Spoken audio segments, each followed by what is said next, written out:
Boa noite, Chico. Boa noite, Rafael. Tudo bem? Tudo bom? Vamos dar um tempinho para algumas pessoas mais entrarem, acompanhando a gente, para a gente iniciar a nossa conversa. A gente já fez várias entrevistas, mas nunca numa situação tão atípica dessa, né, Chico? É verdade. É a primeira vez assim, numa situação difícil como a nossa que estamos vivendo. Todos estamos vivendo. É verdade. E olha que de crise a gente já passou por várias, né? Eu participei de algumas pesquisas com vocês, de publicações, de entrevistas sobre diversas outras crises aí que a TGI já trabalhou, que já fez pesquisa, já ajudou outras empresas, mas essa me parece aí que é única, né? Essa eu acho que a gente não tem nenhuma referência anterior a ela, né? É verdade. Até teve um determinado momento que nós usamos como slogan, já que nós estamos fazendo agora, nesse ano, 30 anos, de o slogan era assim: desde 1990 ajudando a superar crises, a TGI. Uhum. Mas uma desse tamanho realmente precisou chegar nos 30 anos para poder vivenciar. De fato, isso é que está importante, importante da gente conversar, como, o que fazer, que elementos, com que elementos trabalhar para poder tentar superar esse momento de grande exigência. Acho que a gente já tem mais de 80 pessoas aí acompanhando a gente. Então, quem estiver nos assistindo nesse momento que quiser mandar alguma pergunta, pode vir a pergunta que a gente vai tentar aqui responder ao longo da conversa, nesse período aqui da live. Certo? Eu acho que a gente já pode começar. Certo, Chico? Acho que sim, podemos sim. Chico, o Brasil passou, nem passou ainda, né, os 3 anos de crise econômica, né, que a gente não saiu dela ainda. Eu lembro muito da sua frase aí nas agendas, né, que a gente desce de elevador e sobe de escada, né, e na subida da escada a gente encara uma crise desse tamanho, né, de isolamento, de quarentena, que tem trazido desemprego, tem trazido fechamento de algumas empresas já, tem trazido todo esse cenário extremamente negativo que a gente está observando ainda, somente o começo dele, na verdade. É, a gente, conversando com vocês, né, porque a TGI tem toda essa trajetória, né, de acompanhar crises, né, eu lembro vocês, acho que a TGI nasceu no período em que Pernambuco vivia todo um baixo astral, e ao longo desse tempo aí, né, o Brasil e Pernambuco viveram um momento de crescimento, mas diversos momentos de crise, né, como esse último que a gente ainda estava atravessando. A partir desse preâmbulo aí, uma pergunta, Chico. Não tinha como prever essa crise? O que é que os cenários não apontavam alguma coisa parecido com isso? Exatamente, Rafael. Em primeiro lugar, eu queria dar boa noite e boas-vindas aos que estão participando desta conversa. E dizer que para nós é uma satisfação muito grande para nós da TGI. E eu vou estar aqui acompanhado, como já fez a introdução, de Rafael Dantas, que é sócio e jornalista da revista Algo Mais, e vai me ajudar a tratar desse tema nessa live de hoje. Rafael, de fato, a previsão de uma coisa desse tamanho, ela não havia sido feita nem mesmo antecipada, a não ser por alguns vídeos que a gente vê agora recentemente sendo distribuídos aí pela internet, dois bem marcantes. Um de Bill Gates, realizado mais ou menos há uns 5 anos, num TED Talks. Ele fez uma conversa específica sobre isso, sobre a possibilidade de uma pandemia, fazendo inclusive essa correlação.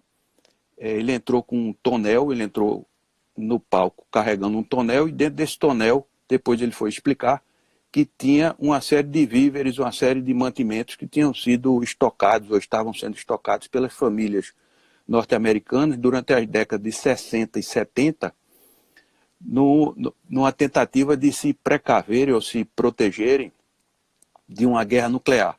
Então ele dizia que, chegado nessa década que estamos vivendo, nós não tínhamos nos preparado tanto quanto, eu digo os americanos principalmente, norte-americanos, não tínhamos preparado tanto quanto se prepararam para uma possível guerra nuclear, quanto para uma possível pandemia que corria o risco de acontecer e atingir toda a humanidade. Então, o vídeo realmente é fantástico, eu recomendo que quem tiver interesse de ver essas antecipações, o que se trata de cenário ou de antecipação, de tendências, esse vídeo dele que está disponível no YouTube.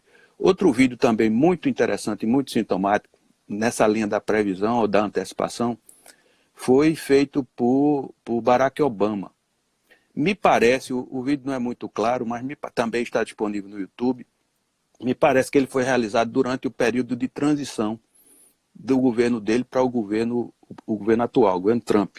E ele dizia claramente que uma ameaça enorme que a humanidade tinha sobre ela era de uma pandemia, justamente com um vírus que pudesse atacar o aparelho respiratório, que pudesse produzir síndrome respiratória aguda, e que a Casa Branca tinha se preparado para fazer uma transição, inclusive com o novo governo, inclusive em relação a essa questão que ele considerava uma tendência muito forte.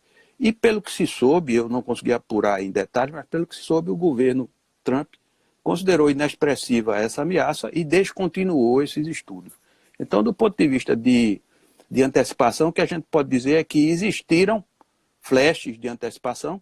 Agora, em relação à possibilidade disso acontecer tão rápido, de forma tão profunda, de fato, não temos nenhuma evidência disso, a não ser apontar como tendências. Mas desde a década de 70, desde a década de 80, que Isaac Asimov, que foi um cientista e um grande divulgador da ciência, ele escreveu um livro chamado Escolha a Tragédia, se eu não me engano.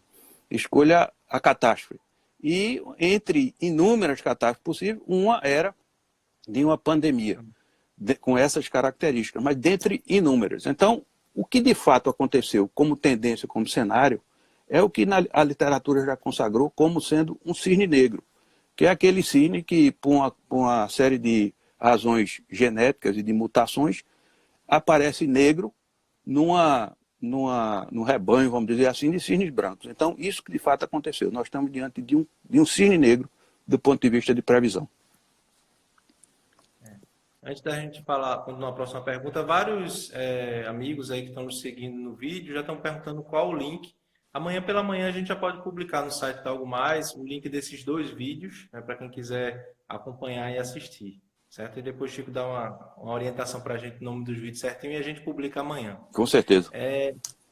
Chico, né, apesar da pandemia ser uma coisa muito recente, né, a gente tem algumas semanas somente de isolamento, a TGI lançou semana passada um plano de gestão de estratégia para enfrentar a crise.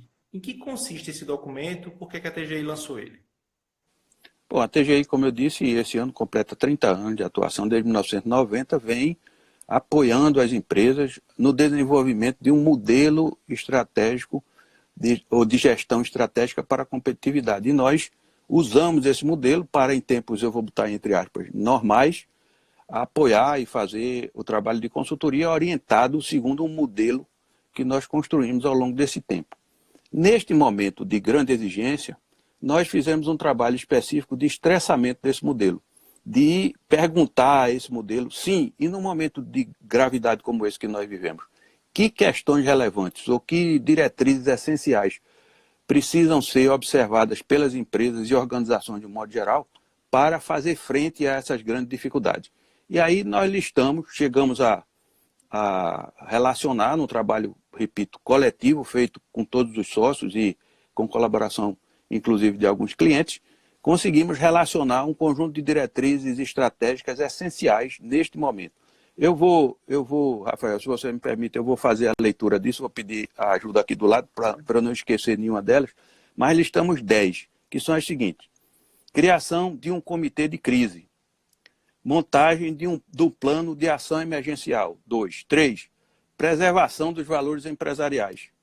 Cuidado redobrado com caixa e com crédito. Escuta atenta da opinião do cliente. Adequação dos produtos às novas demandas. 7. Manutenção das cadeias de suprimento funcionando. 8. Preservação dos colaboradores estratégicos e respeito por todos. 9. observação cuidadosa da atuação dos concorrentes. E 10º, comunicação objetiva e solidária. Nós entendemos que essas são as 10 diretrizes essenciais de serem observadas no momento atual. Já no trabalho de consultoria, você já tem percebido algumas empresas adotarem algumas dessas estratégias? Eu acho que a questão do comitê de crise é a primeira que se instala, né? A maioria das empresas aqui de Pernambuco, ou as mais significativas, já estão adotando isso, Francisco? Olha, de uma maneira geral, sim. Todas elas, diante das dificuldades que apareceram quase que subitamente, elas lançaram mão de várias dessas diretrizes, ou adotaram várias dessas diretrizes sobre as quais eu fiz essa leitura, em relação às quais eu fiz essa leitura, mas, com certeza, o comitê de crise é a primeira coisa a fazer, ou, se não formalmente, pelo menos informalmente. Mas nós temos observado, sim, em muitos dos clientes que a gente acompanha, a instalação do comitê de crises com resultados muito positivos, porque não só a instalação, como a continuidade e o acompanhamento que ele faz de um plano estratégico emergencial elaborado, simples, mas elaborado para fazer frente às dificuldades, tem sido de grande valia para muitas das empresas e, em especial, muitos dos nossos clientes. Chico, alguns dos nossos amigos que estão acompanhando a live já estão pedindo para a gente poder repetir esses 10 pontos devagar. Como a gente tem tempo, eu vou pedir para você fazer de novo essa leitura. E depois, quem quiser também, eu acho que pode entrar em contato com a TGI para ter acesso a essas diretrizes. Né? Sim, com certeza. Daqui a pouco eu vou dar o endereço onde esse material pode ser acessado, mas eu vou ler de novo com calma. Então, a primeira delas é a criação do comitê de crise, sobre o qual falamos anteriormente. A montagem de um plano de ação emergencial, é o item 2. O terceiro é a preservação dos valores empresariais. Se eu digo a preservação dos valores empresariais em terceiro lugar, porque num momento como esse, há o risco de se adotar alguma medida que não esteja, por conta da pressa, por conta da urgência, por conta da necessidade, de que esteja vinculado ou não esteja irmanado completamente com os valores empresariais. Isso é ruim, porque nós vamos sair dessa pandemia. E ao sair dessa pandemia, não podemos deixar a impressão de que os valores só servem para momentos normais, vamos dizer assim, entre aspas, e não momento de crise. Então é importante, em terceiro lugar, não é terceiro lugar pela ordem de importância, mas é o terceiro lugar pela relação que fizemos, a preservação dos valores empresariais. O quarto é o cuidado redobrado com caixa e com crédito. Hoje em dia é absolutamente essencial. Caixa é vida, caixa é sobrevivência. Então, preservação do caixa é absolutamente essencial. Mas, para isso, é também importante observar, e há várias linhas nesse sentido, pelos bancos oficiais e pelos bancos privados também, que é linhas de crédito especial para garantir, pelo menos para permitir o suporte e a transição desse momento difícil. Quinto, a escuta atenta da opinião do cliente. Isso é absolutamente essencial, porque o cliente está mudando a demanda dele. Assim como nós estamos sofrendo, os clientes também. Então, a demanda dele sofre, as exigências dele sofrem, o que ele está precisando vai sofrendo mudanças e novas exigências, e ele está falando. É preciso ouvi-lo, falando direto ou indiretamente, mas é preciso ouvi-lo. Daí, a escuta atenta é absolutamente essencial. Como sexto ponto ou diretriz importante de ser seguida, é a adequação dos produtos a essas novas demandas. Quer dizer, uma vez ouvindo o cliente, eu preciso adequar meu produto a essa nova demanda, o que é que ele está pedindo de diferente, de que forma, de que jeito, com que tipo de conteúdo básico, ajustando preço, ajustando forma de entrega, uma série de coisas. E sétimo, a manutenção da cadeia de suprimento. Para que eu consiga manter a produção, para que eu consiga atender meu cliente com o produto adequado, eu preciso garantir que os meus fornecedores, os meus parceiros, estejam sintonizados com as minhas necessidades. Daí a importância de também conversar com ele, ouvi-los, ver o que é em que eles podem apoiar, que dificuldades eles estão sentindo, para que no que eu possa apoiar também, eu possa ajudá-los também para que eu possa fazer essa garantia da cadeia de suprimento. Em oitavo, a preservação dos colaboradores estratégicos e o respeito por todos. A gente sabe que, infelizmente, em determinadas situações, é possível que seja necessário fazer um ou outro desligamento, alguma coisa, ou algum ajuste da equipe, ou redução de carga horária, uma série de coisas. Mas é fundamental, indispensável, é o respeito por todos. Fazer isso de forma que as pessoas entendam, é claro, que em algumas situações o entendimento talvez não seja possível, mas é fundamental tratar de forma adequada, com respeito, com os colaboradores merecem. Então, cuidadosa da atuação dos concorrentes. Os concorrentes também estão atuando, estão também adaptando suas formas de funcionamento e, em alguns casos até, é possível e desejável fazer parceria com os próprios concorrentes para que se possa fazer um tipo de entrega diferente. É possível que esse momento, já que muita coisa está mudando e vai mudar, nós teremos na frente o novo normal. É importante que não vai ser em nada, ou muito pouco, parecido com aquele que nós tivemos antes da quarentena, vamos dizer assim, ou seja, o mundo que nós vivemos até o carnaval e depois do carnaval, ele vai ser sensivelmente modificado depois que sairmos dessa situação de quarentena, que relaxar o isolamento, que nós tivermos trabalhando para ir na direção da normalidade. Mas essa nova normalidade vai ser bastante diferente da normalidade anterior. E, em décimo e último, mas não menos importante, uma comunicação objetiva e solidária. É muito importante esse aspecto da solidariedade na comunicação, porque esse não é seguramente o momento de se fazer comunicações do tipo: eu sou o melhor, eu estou me adaptando à nova situação, eu estou indo muito bem, nos procure. Nesse momento onde todos estão sofrendo, é muito importante, mas muito importante mesmo, o aspecto da solidariedade. Todos nós estamos no mesmo barco. Então não vão existir melhores ou mais adestrados ou que saibam nadar melhor. Todos nós estamos numa situação de dificuldade e por isso a comunicação tem que ter esse componente de solidariedade. Eu não sei se, Rafael, na primeira vez eu li muito rápido, mas nessa segunda eu procurei ler mais devagar e tentar desdobrar de fato o que é que cada aspecto desse quer dizer, pelo menos em linhas gerais. Repetindo, ao final vou dar o endereço e vamos divulgar o endereço onde esse material pode ser acessado e pode ser... Claro. Ficou...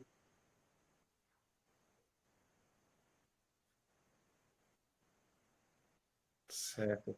Ficou bem mais claro agora, Chico. Enquanto você estava falando, alguns internautas já, mais uma vez, interagiram aqui com a gente. Perguntaram se vai estar na revista Algo Mais, alguma publicação. A próxima edição a gente vai fazer uma publicação falando sobre como as empresas têm atravessado e certamente esse assunto a gente vai tocar. Um internauta perguntou sobre como fazer essa preservação do caixa, que é uma pergunta já parecida com a que eu ia fazer aqui. Mas antes dessa, Chico, Gustavo Escobar, que está lá em Portugal, em Lisboa, ele pergunta isso aqui: não seria importante acrescentar o planejamento para a retomada, né? Quais ações precisam ser pensadas e postas em prática para o final do confinamento? Com certeza. Vamos dizer assim, obrigado, Gustavo, pela contribuição. Eu poderia dizer assim que é uma 11ª. Claro que o próprio documento ele fala nas etapas. Tem um momento 1, que é esse momento, e aí eu me concentrei nele, nós nos concentramos nele, esse momento de segurar as rédeas. Esse é o momento de segurar as rédeas. E o segundo momento é o início da retomada. E um terceiro momento seria, digamos assim, o novo normal mais lá na frente. Então, eu me concentrei nesse, e nós nos concentramos nesse primeiro momento, de segurar as rédeas, de garantir aquelas ações, ou realizar aquelas ações que são absolutamente essenciais para garantir a sobrevivência, porque no momento nós estamos em modo sobrevivência, todos nós acionamos o modo sobrevivência, para que nós possamos passar esse período difícil e na frente fazer um início de retomada com um plano desse mais emergencial, de ação emergencial, mas também um terceiro momento, que seria retomar a estratégia normal, pensando no horizonte mais largo. Mas nesse momento os horizontes eles se encurtam dramaticamente e é preciso sobreviver agora para poder ter, no segundo momento, uma situação de planejamento de mais longo prazo. Daí que a gente está dando ênfase no curto e médio prazo. A questão do médio e do longo prazo, eu acho que é essencial, é importantíssimo, mas nós vamos ultrapassar esse período de grande exigência primeiro. Certo. Falando sobre o caixa, que já foi uma outra pergunta que veio, a pergunta que eu faço é: qual é a melhor forma dos gestores gerirem a situação financeira das empresas nesse momento, Chico? Bom, segurando. E existe uma máxima na administração de empresas, gestão de empresas, que diz assim: lucro pode, durante algum período, impedir, a falta de lucro não impede ou não faz necessariamente com que a empresa feche, porque você pode ter maneira de adiar as dificuldades e o lucro necessariamente. O lucro é indispensável e essencial. Agora, a empresa pode sobreviver algum tempo sem lucro. Agora, ela não pode sobreviver sem caixa. Isso é absolutamente essencial. Segurar o caixa. Garantir que tenha recursos, que os recursos sejam possíveis de darem conta das exigências de curto e médio prazo é absolutamente essencial. Fazer um planejamento, um orçamento rígido de despesas, projetar despesas, claro, que todo mundo está renegociando despesas, todos estão conversando com seus fornecedores, conversando com as pessoas a quem as empresas ou as pessoas devem, para redução, para desconto, para, em suma, fazer com que as empresas sejam menores para caber nesse orçamento de caixa restrito. Então, a administração passa por um orçamento muito realista, o mais realista que for possível, e o asseguramento de que é possível projetar, tanto em termos de receita que vão chegar, quanto as despesas que precisarão ser feitas, os recursos necessários para dar conta delas. E aí é que entra, além do caixa, da preservação do caixa, o acesso às linhas de crédito que estão sendo ofertadas, como eu disse, tanto pelos bancos oficiais quanto pelos bancos privados. Há linhas especiais já pelo BNB, pelo BNDES, pela Caixa. Eu não sei do Banco do Brasil, mas eu sei dessas aí, desses oficiais, que já estão disponibilizando linha de crédito com taxas razoáveis, taxas que possam ser, ou pelo menos que se consiga fazer frente a elas. E os bancos privados também estão disponibilizando algumas linhas de crédito, aí é negociação caso a caso com os respectivos gerentes. Mas esses recursos são fundamentais para também compor o caixa, naquela parte do caixa que não permite ou precisa de reforço para fazer frente aos compromissos de curto e médio prazo.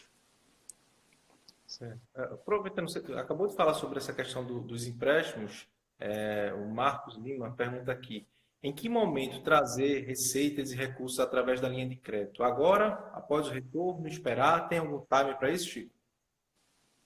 Olha, vai depender da necessidade da empresa. Agora, veja, o que eu recomendo é o seguinte, quanto mais eu puder fazer caixa, melhor. Então, se eu tenho uma linha de crédito que me permite o pagamento, que é uma linha de crédito razoável, e eu posso internalizá-la, é importante internalizá-la.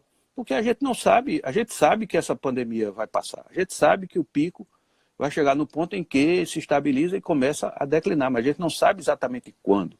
Então, ter acesso à linha de crédito e se puder internalizá-las é muito importante. Se não, veja, fazendo uma análise assim muito, eu não sou especialista em finanças, mas uma análise sobre a qual eu poderia dizer o seguinte, olha, eu posso até, pela minha previsão aqui, não precisar de todo esse empréstimo que eu posso acessar, ou pelo menos do recurso todo.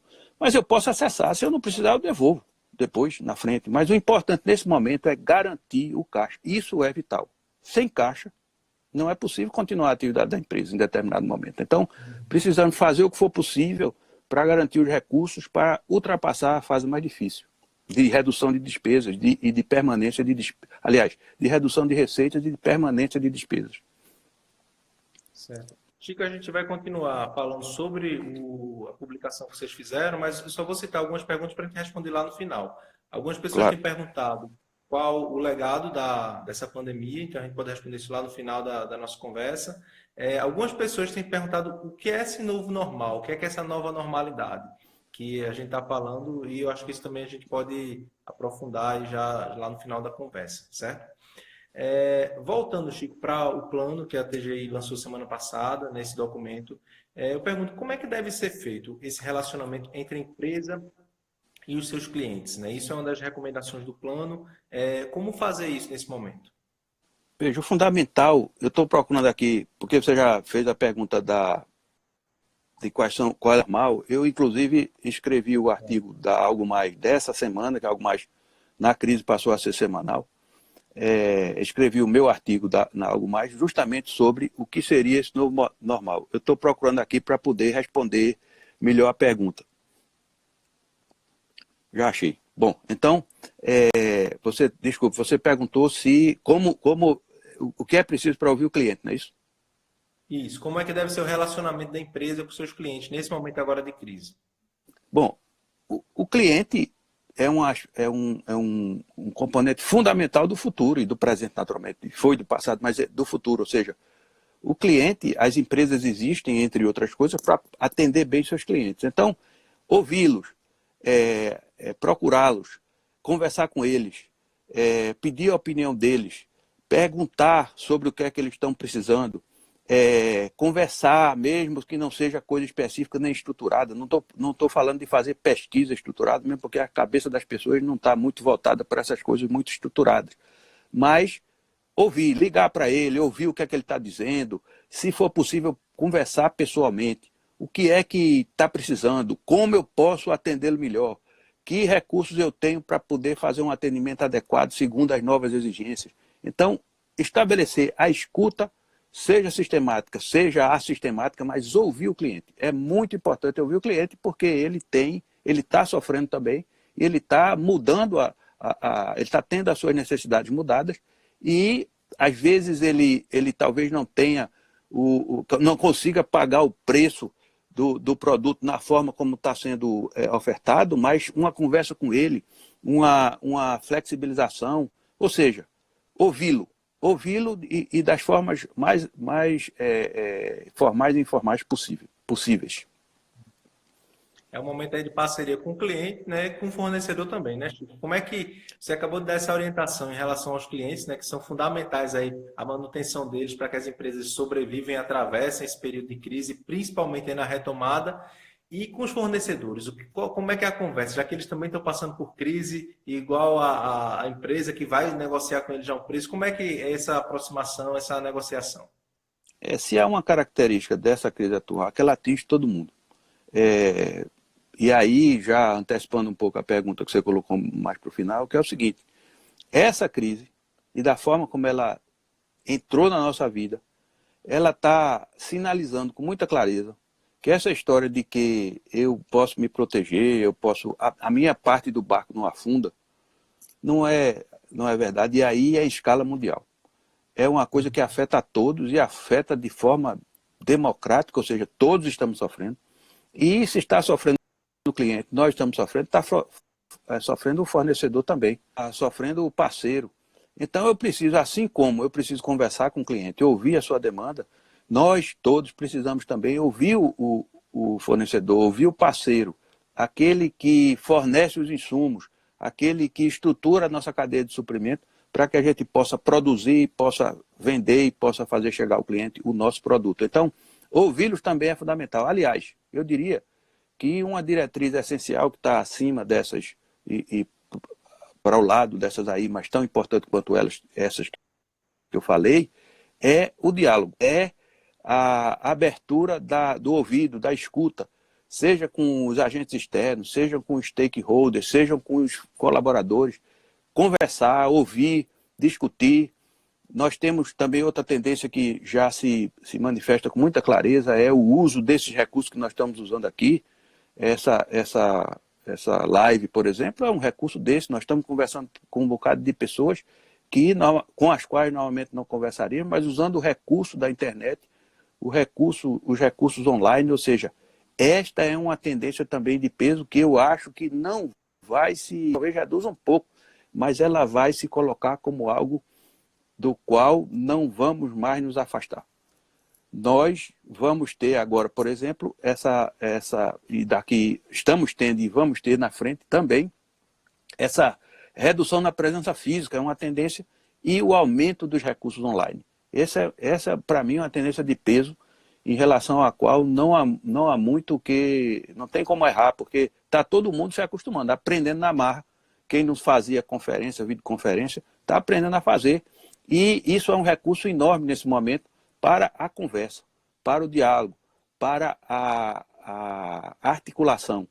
Como eu disse, seja com os clientes, seja com os parceiros, seja com os próprios colaboradores, com nossos pares, Nós na TGI temos feito reuniões diárias com todos os sócios na produção desse documento, discussão do que precisamos fazer na empresa, discussão sobre os clientes, etc. Então, esse é um recurso e essa é uma forma de lidar com todos esses atores e manter o diálogo aberto com eles. Certo. E quem tem alguma resistência com o uso de tecnologia, né? A resistência acabou ou acabou agora, né? Não tem alternativa, né? Está As aprendendo empresas na que não, marra. não vivem essa, Está não vivem aprendendo na essa marra, transição, aprendem. como dizia meu pai, está aprendendo na marra. Eu vou deixar a última pergunta, Chico. Só vou dizer que vai ser a última, que não é a última da nossa conversa, mas a última da noite aqui é a que o Hugo Souza da Tambaú, né, o presidente da Tambaú, vai deixar, que eu acho que é a pergunta mais difícil da noite. O Brasil já estava deficitário nas suas contas anuais. Será que o Brasil vai suportar essa crise? Eu vou deixar essa bomba para o final, porque essa é mais difícil. A gente vinha falando das empresas, mas o setor público, de fato, enfrenta agora um desafio muito grande, né? Se já vinha em desafio nos últimos anos, agora é uma coisa completamente fora da normalidade. Aliás, Chico, você já tem umas 3 perguntas para o final, né? pronto, já tem umas três perguntas no final, né? Alguns colegas estão falando aí da questão da internet, né, que está dando algumas travadas, né? Mas com um pouquinho de paciência a gente chega, né? De vez em quando dá uma travadinha, mas a gente retoma. Chico, a gente falou sobre a questão dos clientes, a gente falou sobre relacionamento com os fornecedores.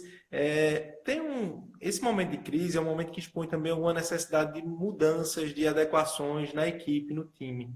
Como é que deve ser feita a gestão dos funcionários nesse momento de crise, Chico? Veja, da forma mais transparente que for possível. Eu falei que uma das diretrizes essenciais é a manutenção dos valores da empresa.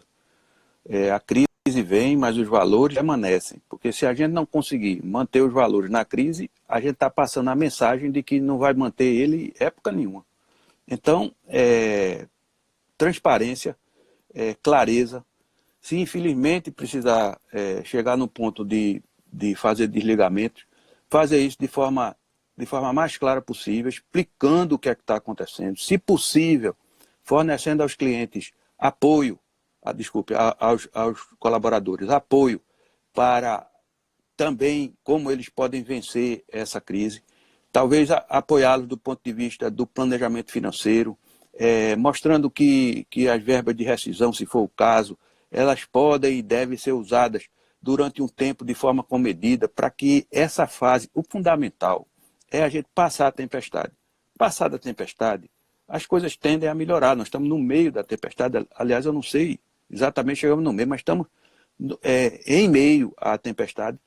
E fazer isso de forma clara, transparente, íntegra, é fundamental. Às vezes, mesmo com as situações e as decisões mais difíceis, é preciso fazer isso deixando claro e dando o apoio que for necessário. Eu já vi casos em que, junto aos desligamentos, existe acordo de manutenção, por exemplo, do plano de saúde por um mês, já que por um período, já que o plano de saúde é absolutamente essencial nesse momento de crise sanitária. Então, fazer as adequações, se necessárias forem, mas fazer isso da forma mais íntegra possível. Esse é um momento de preservação dos valores também. Nós precisamos ultrapassar as dificuldades, mantendo a âncora dos valores. Isso é essencial. Certo.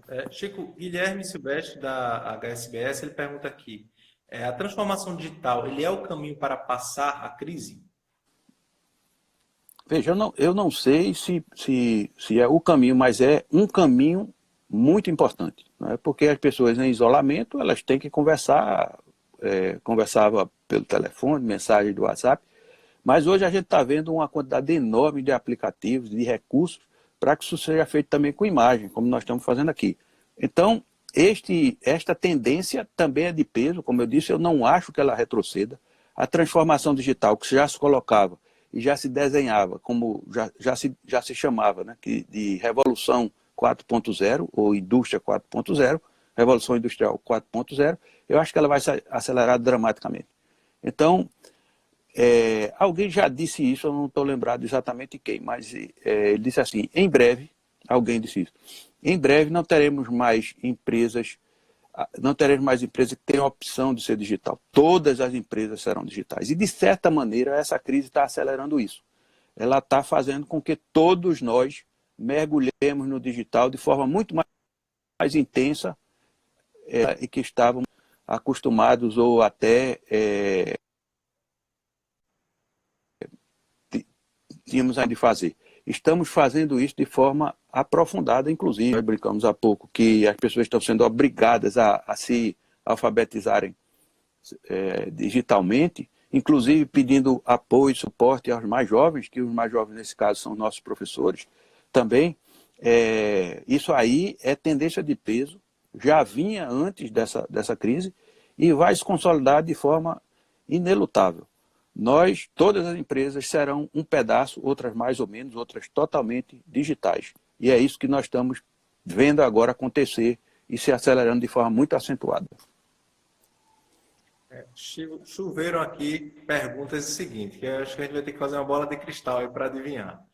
Quando é que a cidade vai reabrir? 90 dias a pandemia passa? Quanto é o tempo que você acha que a gente vai atravessar esse momento pior da crise? A gente tem alguma resposta para isso, Chico? Alguma previsão? Olha, nós estamos vendo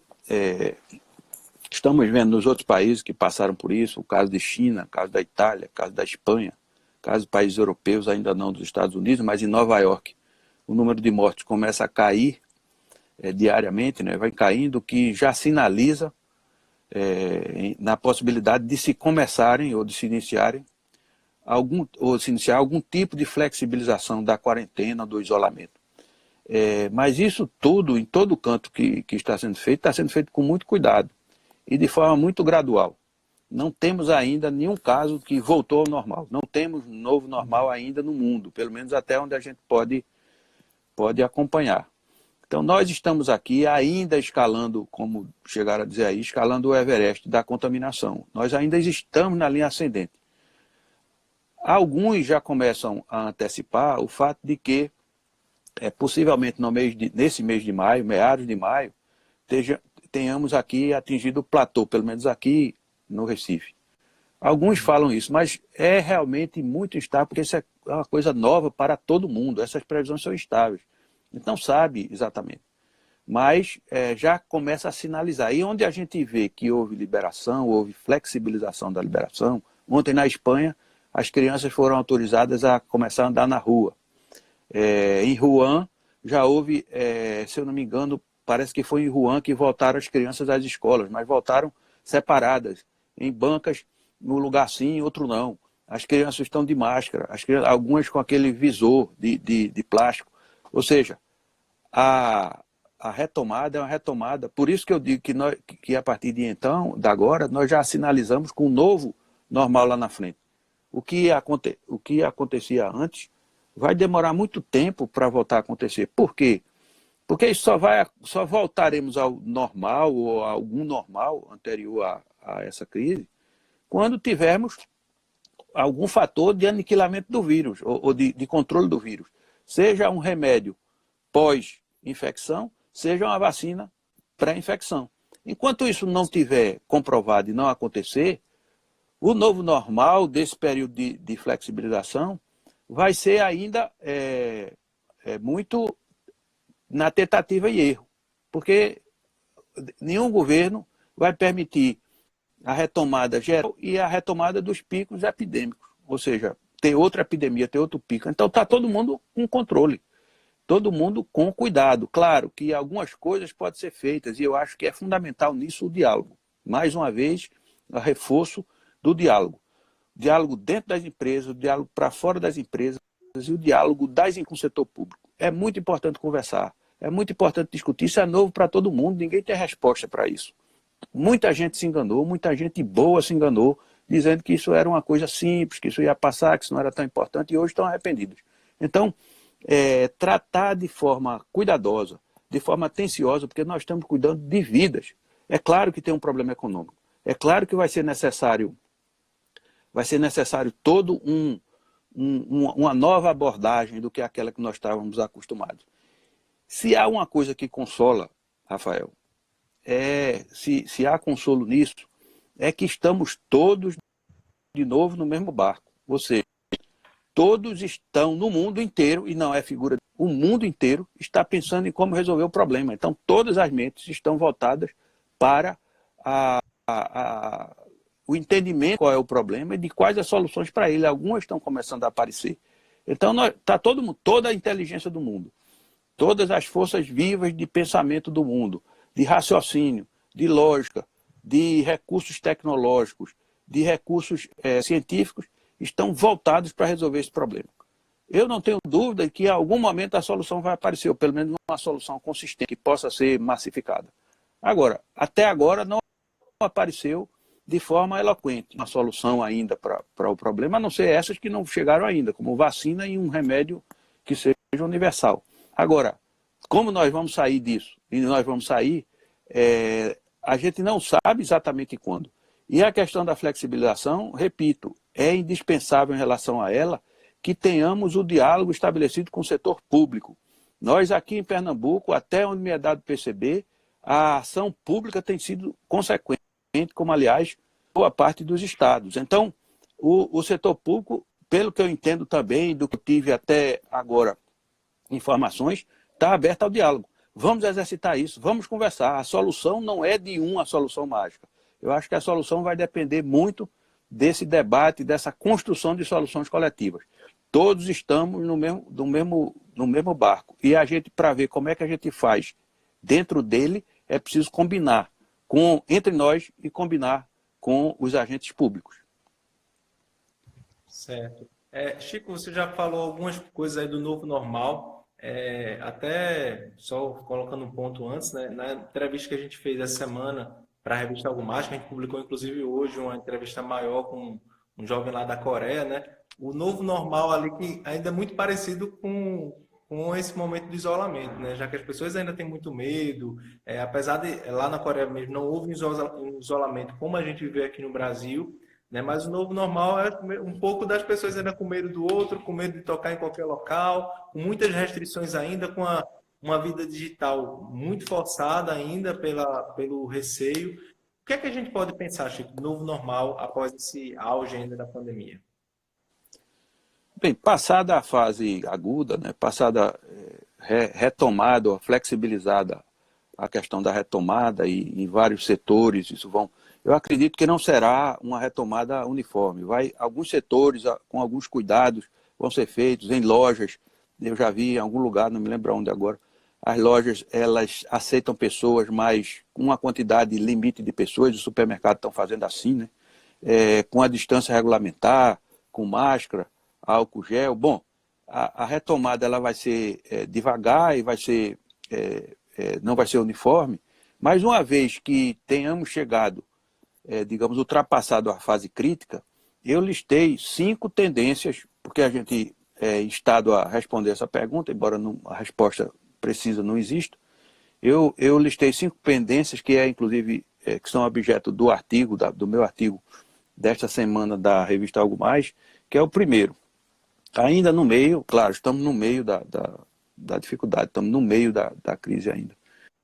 Mas a primeira coisa que me parece tendência de médio prazo, sem dúvida, é a redução das aglomerações e dos contatos físicos.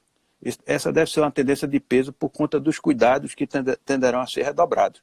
Como não tem o controle sobre a infecção, as pessoas tenderão a ficar mais afastadas. Uma segunda tendência, pelo menos no médio prazo, uma segunda tendência é a ampliação, essa sobre a qual falamos, a ampliação dos contatos remotos. A ampliação dos meetings remotos, como a gente está fazendo, as reuniões. Isso vai ser uma espécie de exponenciação ou exponencialização da tendência de home office. Todos nós estamos, provavelmente que estamos nessa live aqui, estamos participando dela, estamos em home office. Então, já estamos isso há mais de um mês, né? Então, isso aí a gente está descobrindo muita coisa, pode fazer muita coisa nesse office no home, ou seja, dentro de casa. Então, estamos nos adequando a isso. Então, isso vai ser uma tendência, a meu ver, que vai ser bastante intensificada. As presenças físicas, principalmente nos locais de trabalho, elas tenderão a diminuir bastante. Outra coisa que me parece também outra tendência, uma terceira tendência, é o aumento das compras online, né? Todos nós estamos fazendo compras online, inclusive eletrodomésticos, inclusive coisas que não tínhamos o costume de comprar online. estamos fazendo isso. O varejo online vai se intensificar muito, vai continuar, claro, o varejo presencial, o varejo físico, mas o varejo online vai ser potencializado. Uma quarta tendência, que me parece também, aí eu estou puxando para a minha discussão contínua em relação à mobilidade, que é a proximidade casa-trabalho. Eu tenho a impressão que as pessoas vão tender a aproximar uma coisa da outra, seja a casa do trabalho, seja o trabalho da casa, porque vão querer diminuir, além dessa distância, encurtar os tempos de deslocamento, e principalmente em ambientes coletivos, como o transporte urbano, etc., ônibus, trem. Então, tenderão a juntar mais isso. Quem puder vai tender a juntar mais isso. E, por último, mas também não menos importante, aí eu estou trazendo mesmo para a questão, puxando a brasa para a minha sardinha da mobilidade, que acho que vai tender a acontecer, uma ampliação da preferência pelo ar livre. Mesmo porque as pessoas ficaram muito tempo enclausuradas, elas tenderão a estar mais tempo ao ar livre, o que vai facilitar, eu acredito, os deslocamentos a pé, mobilidade a pé, bicicleta e até moto. Eu acho que as pessoas vão procurar, talvez, andar em veículo motorizado, mais em moto do que propriamente em veículos fechados. Bom, eu acho que em termos de tendência, o que dá para apontar, além de muitas outras, mas o que me pareceu que era algo bastante relevante foram essas 5 que eu listei aqui. Quem quiser vê-las escritas, elas estão no meu artigo da revista Algo Mais dessa semana. Certo, a última página da Algo Mais dessa edição semanal.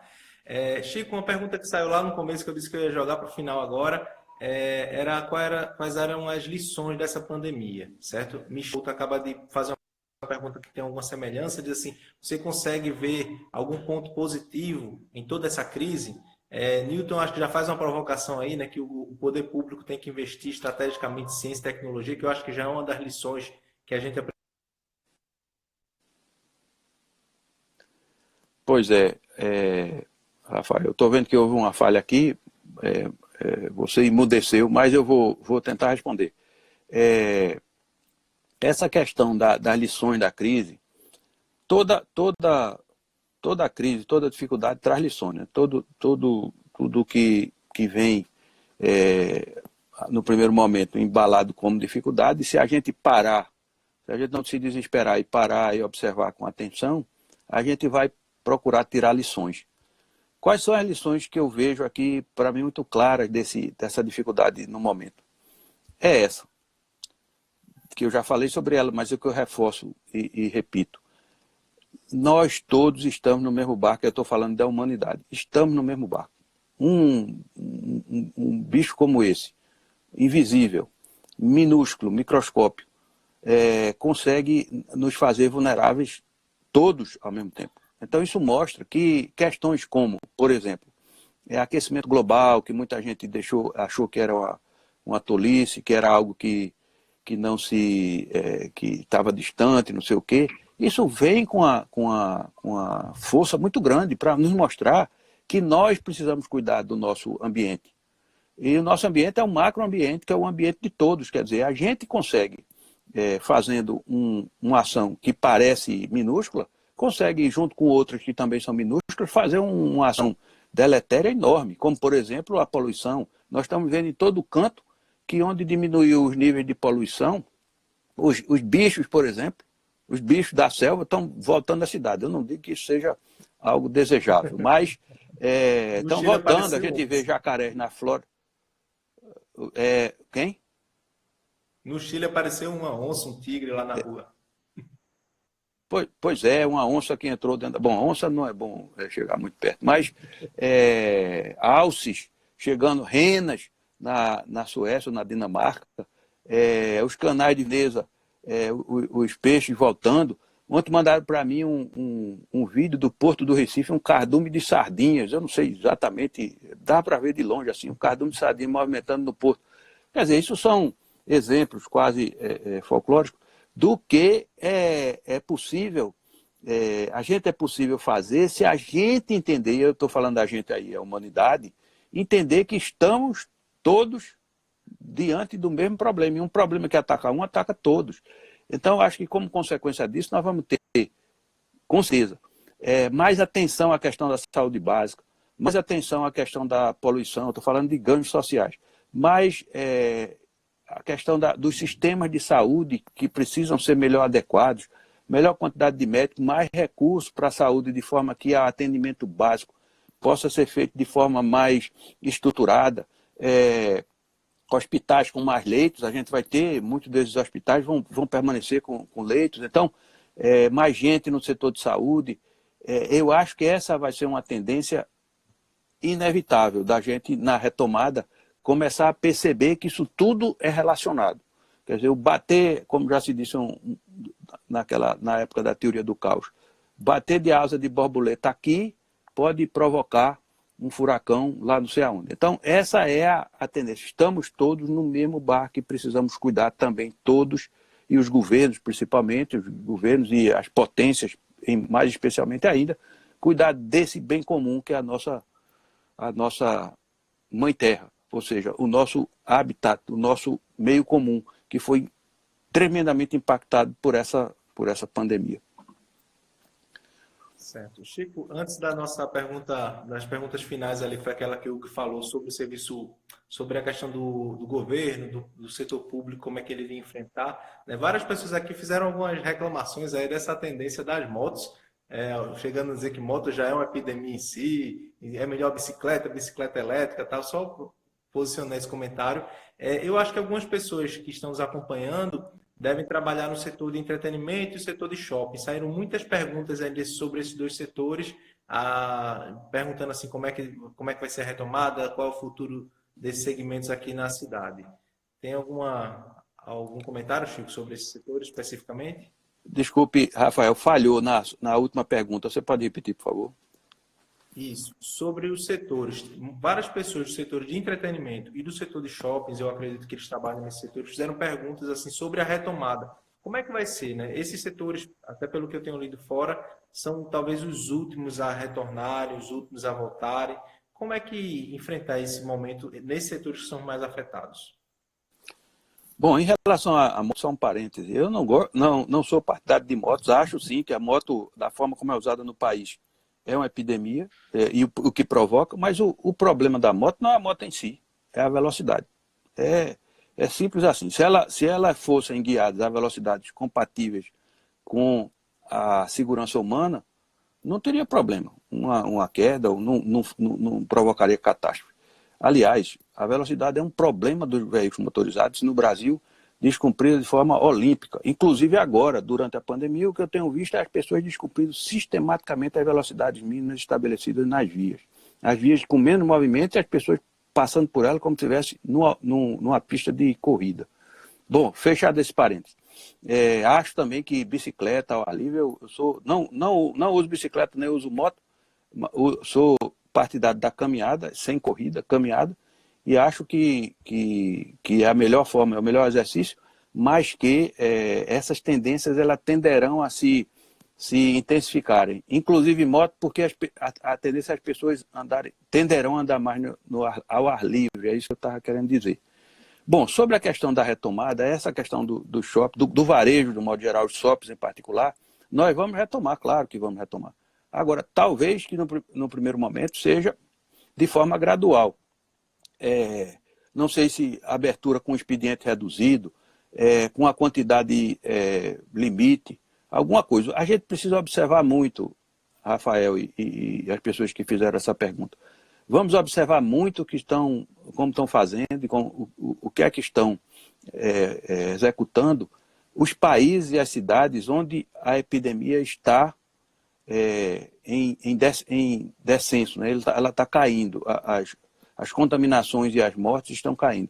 A gente precisa observar o que estão fazendo lá, porque não dá para inventar, a gente não vai inventar aqui quando já esse povo lá nesses locais remotos estão passando pela dificuldade e estão fazendo testes. A gente está vendo os testes, ou pelo menos pode observar os testes que estão sendo feitos lá. O que é que vai acontecer? A gente precisa observar com mais atenção.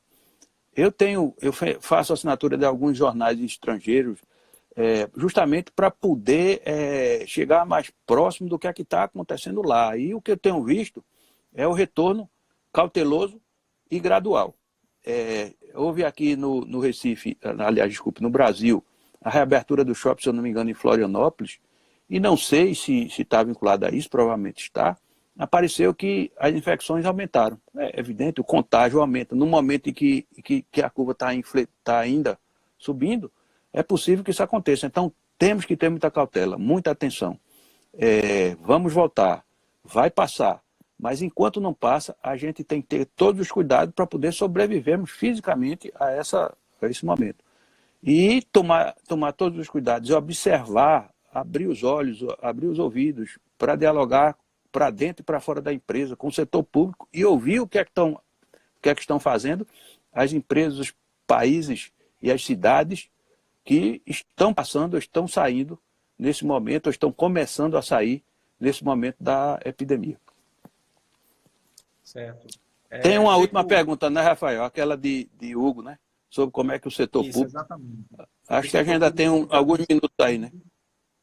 Isso. Ainda... Outra pessoa também falou do setor público, não do Brasil, mas também de Pernambuco, que também tem uma situação fiscal apertada. O que é que a gente pode esperar, Chico, ou prever para o setor público? Não digo nem nos próximos meses, né, talvez nos próximos anos até, nessa recuperação aí das finanças públicas. Olha, nós vamos, assim como nós vamos entrar no novo normal em termos de vida cotidiana, em termos de relações empresariais, de relações pessoais mesmo, nós vamos ter que entrar no novo normal em termos de finanças públicas. Eu lembro que nós estávamos numa tendência liberal, né, de fortalecer o setor privado, para que o setor privado pudesse dar conta de uma parte do financiamento do desenvolvimento, vamos dizer assim. Isso vai ser importante de continuar observado, mas nós estamos, e nesse momento, indiscutivelmente, vamos ter que observar os ensinamentos do Lord Keynes, muito mais do que Milton Friedman, nesse momento. Eu estou falando do expoente do pós-guerra em relação à intervenção estatal como indutor de desenvolvimento, que foi o John Maynard Keynes, inglês, Lord Keynes, e que praticamente ajudou a redesenhar todo o arcabouço internacional de financiamento, desenvolvimento e relação do setor público com a sociedade, do ponto de vista financeiro e econômico. E nós, durante um determinado momento, tivemos a influência importante e de muita valia de Milton Friedman, um expoente do liberalismo. No final, Rafael, estamos chegando ao Aqui, não sei se você está me ouvindo.